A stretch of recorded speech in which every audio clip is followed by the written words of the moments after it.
Hello বন্ধুরা, good morning. ছাদে চলে এসেছি, কিছু সবজি হারভেস্ট করব। তার আগে দেখুন এই হলিহক গাছে ফুল ফুটতে শুরু করেছে আর এত সুন্দর দেখতে লাগছে।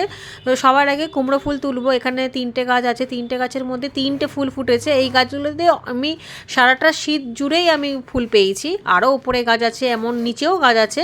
তো নিচে পরে যাব, আগে এদিকের ফুলগুলোকে তুলে নেবো। দেখুন এইটা হচ্ছে নতুন গাছ, 3 দিন হলো ফুটছে। প্রথম দিনে একটা ফুটেছিল, তারপর দুটো, আজকেও দুটো ফুটেছে। তো কুমড়ো ফুলের বড়া খেতে তো ভীষণই ভালো লাগে, আর গোপালকেও করে দিই, দারুণ লাগে। আর এদিকে ফুল তোলা হয়ে গেছে। আজ অনেকগুলোই সবজি তুলবো, কেন ঘরে একদম সবজি শেষ। আর আমি আগে থেকে তুলে রেখে দিই না, রেখে দিয়ে বাসি করে আমি খাই না। আমি টাটকা টাটকা সবজি তুলি, টাটকা টাটকা খাই। তো ওলকপি তুলে নেবো 5-6টা মতো। আর এই কচি কচিগুলো মুগ কড়াই ডালের সাথে সিদ্ধ খেতে ঘি দিয়ে দারুণ লাগে, খুবই ভালো লাগে। তাই এই মুগ কড়াই সিদ্ধর জন্য ওলকপি তুলবো, 3টে ফুলকপি তুলবো, বাঁধাকপি কালকে তুলেছি যেহেতু, আজকে আর বাঁধাকপি তুলবো না, আজ ফুলকপি তুলবো। আর কি কচি দেখুন, আর একটু বাড়তো তো, বেশি বড় হয়ে গেলে স্বাদ থাকে না, কচি কচিটা স্বাদটা ভালো হয়। এই সমস্ত জায়গায় যে কপিগুলো তোলা হয়ে যাচ্ছে, এই মাটিগুলোকে সব কাজে লাগিয়ে নেবো, কারণ এই মাটিগুলোর মধ্যে গোবর সার মেশানো আছে। আর এই গোবর সার মেশানো মাটিগুলো অন্য অন্য যেসব গাছে মাটি কমে গেছে, ধরুন অনেক দিন বসে গেছে, সেগুলোকে একটু খুঁচিয়ে খাচিয়ে দিয়ে দেবো। আর এদিকে ফুলকপিগুলো দেখুন বেশ বড় বড় হয়েছে। তো 3টে ফুলকপি তুলে নেবো। ফুলকপি খেতে খেতে, বাঁধাকপি খেতে খেতে অনেকটাই শেষ হয়ে এলো। তো যাই হোক, ফুলকপিটা মনে হয় তাড়াতাড়ি শেষ হয়ে যাবে। তবে আর এক লট বাকি রয়েছে আমার, এখনও একটা গাছে ফুল আসতে একটু দেরি আছে, সেটা সবার লাস্টে করেছিলাম। তো সেই গাছগুলো এখনও অতটা বড় হয়নি। এদিকে যে 2 ক্ষেপ যে ফুলকপি করেছিলাম, সেইগুলো খেতে খেতে প্রায় এখন আর 5-6টাই বাকি রয়েছে। তো শীত যাচ্ছে, আর কিছু করার নেই। আর শিম তুলবো, আর প্রত্যেকবারই শিম তুলতে গিয়ে পুরো শিম আমি তুলতেই পারি না, দেখতেই পাই না। গাছের ফাঁকে ফাঁকে মানে সবুজ রঙের শিম পাতার মধ্যে এমন মিশে থাকে যে পরে দেখি বুড়ো হয়ে গেছে। যতই দেখি না কেন, ভালোভাবে তোলার চেষ্টা করি যে সব তুলে নেবো, তবু কিছু কিছু রয়ে যায়। অথচ যখন তুলি তখন দেখতে পাই না, পরে যখন হয়তো গাছে ওষুধ দিলাম বা খাবার দিচ্ছি জল, তখন চোখে পড়ে যে মা এগুলো তো পেকে গেছে পুরো। সেই জন্য আজকে চশমা পরেই এসেছি, যে শিম তোলার জন্য আমি চশমা পরেছি, যাতে কোনোটাই বাকি না যায়। আর এই শিমের বীজ থেকেই আমি বীজ রাখবো, যাতে এই বীজটা পরের বছর আবার লাগাতে পারি। তো এখন না, সেই সময়টা দেরি আছে। ওপরেও হয়েছে, তো ওপরেগুলো তুলে নিলাম। এর আগের অনেক সিম বুড়ো হয়ে নষ্ট হয়েছে, পরে দেখছি হলুদ হয়ে গেছে। দেখুন কত সিম হয়েছে। আর এগুলো হচ্ছে হাইব্রিডের, ছোট জাতের, আর বড় জাতেরও আছে। আর অনেক টমেটো রোজই প্রায় তুলতে হচ্ছে, তুলে তুলে রান্নায় দিচ্ছি। চাটনি, শীতকালে টমেটোর চাটনি খেতে তো দারুণ লাগে।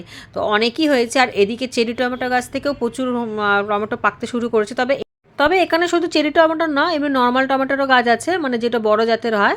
তো সব দুরকম মেশানো বীজ ছিল। তো তখন তো ছোটোবেলায় বোঝা যায় না যে গাছের পাতা দেখে কোনটা চেরি টমেটো কোনটা এমনি নর্মালটা। তো একসাথেই পরপর করে সাজানো রয়েছে। আর এখান থেকে দেখুন অনেক টমেটো পেকে গেছে। আর গাছের ফাঁকে ফাঁকে হয়েছে বলে তুলতেও অসুবিধা, এক একটা মানে বান্ডিলের মধ্যে হয়েছে। আর দেখুন ওড়না ভরে গেছে আমার, কত টমেটো হয়েছে। এর মধ্যে তরকারিতেও দেবো, আবার এর মধ্যে একটু চাটনিও করব। আর এই পাশে সবেদা গাছের নিচে যে সিম গাছটা করেছি, এখান থেকে সিমটা তো আমি তুলতেই পারি না, কারণ আমি ভুলেই যাই যে এখানে সিম গাছটা রয়েছে। যখন কলা গাছে জল দিই তখন মনে পড়ে। আর দেখুন শসাটাকে পোকা খেয়ে কী করেছে, তুলবো তুলবো করে তোলা হয়নি, খেয়ালই নেই, আর নষ্ট করে দিয়েছে পোকা খেয়ে। যাই হোক, ওই গাছটা থেকে আমি অনেকগুলোই শসা পেয়েছি। আর এদিকে আজকে বেগুন লাগবে না, কারণ বেগুনের কোনো কাজ নেই, বেগুনের কোনো রান্না করব না, তাই জন্য একটু বাড়ুক বেগুনগুলো। তাও অনেক বড় বড়ই হয়েছে, আর একটু বড় হোক, কালকে হয়তো তুলতে পারি। দেখি, প্রথমেরটা সবচেয়ে বড় ছিল। আর সব গাছ থেকেই দেখুন 2-3টে করে বেগুন হয়েছে, ডালে ডালে পুরো। আর এই প্রথমবার আমি এই মুখটাকে সেই বেগুন করেছি, এত সুন্দর দেখতে লাগছে গাছের মধ্যে। আর এই বেগুনটা আমার খুব ভালোও লাগে ভাজা খেতে। তবে অন্যবারে আমি কালো বেগুনও করি, কালো বেগুনের গাছও আছে, সেটা নয় অন্য দিনে দেখাবো। খানিকটা পুদিনা পাতা তুলবো, চাটনি করব, ধনে পাতা পুদিনা পাতা দিয়ে একটা চাটনি করব। তাই আর এখানে যত পুদিনা পাতা তুলবো তত গাছগুলো গোছালো হবে, ঝোপালো হবে। তাই মাথাগুলো কেটে কেটে নেবো। আর যেগুলো একটু বড় বড় ডাল হয়, সেগুলোকে আবার মাটিতে দিয়ে দিলে আবারও গাছ হয়ে যাবে। তো আমি এইভাবেই পুদিনা গাছ করি। আর পুদিনা গাছ কিন্তু আমার অনেক জায়গাতেই করা রয়েছে। সবজি তুলতে তুলতে অনেক সবজি তোলা হয়ে গেছে। একটা লেবু তুলবো, যেহেতু এই পুদিনার চাটনি করবো, একটা লেবু তুলে নেবো। লেবু গাছে ফুলও আছে, আবার লেবু বড়ও হচ্ছে, আবার ছোটো ছোটো গুটিও বাঁধছে। এগুলো যেহেতু ক্যালকাটা লেবু, তাই জন্য সারা বছরই ফুল থাকে, ফল থাকে। আর এখান টপটা দিয়ে অনেকটা বেশ ধনেপাতা তুলবো। তবে ধনেপাতাও আমার অনেক জায়গায় করা রয়েছে। আর তো ধনেপাতা আর করা যাবে না, গরমে ধনেপাতা করা যায় না।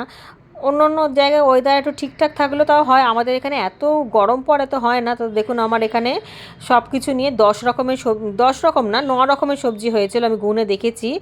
সিম, ওলকপি, টমাটো, কুমড়ো ফুল, ফুলকপি, আর কালকে ওই পেঁয়াজকালি তুলেছিলাম, পেঁয়াজকালি, ধনেপাতা, পুদিনা পাতা, লেবু আর একটুখানি পাঁচমিশালি শাক তুললেই 10 রকমের সবজি হয়ে যায়। একটু কলমি শাক, একটু লাল শাক, একটু হেলেঞ্চা শাক, একটু পালং শাক, এরকম তুলে নিলেই 5 রকমই শাক বা বড়ি দিয়ে ভাজা খেতে খুব ভালো লাগে, তার মধ্যে বাদাম দিলে তো আরোই ভালো লাগে। তো আমার এদিকে দেখুন ওই যে শাকগুলো তুলে আনলাম, তো আমার 10 রকমের সবজি বাজার হয়ে গেছে, এবার গিয়ে গোপালের ভোগ করব। তবে সব কিছুই যে নিরামিষ তা না, একটু আমিষও থাকে কারণ। ঠিক আছে বন্ধুরা, আজ এই ভিডিওটা আমি এখানেই শেষ করলাম। যদি ভিডিওটা ভালো লাগে লাইক কমেন্ট শেয়ার করবেন, আর যদি নতুন বন্ধুদের ভালো লাগে তাহলে চ্যানেলটাকে সাবস্ক্রাইব করে দেবেন। সবাই খুব ভালো থাকুন, সুস্থ থাকুন।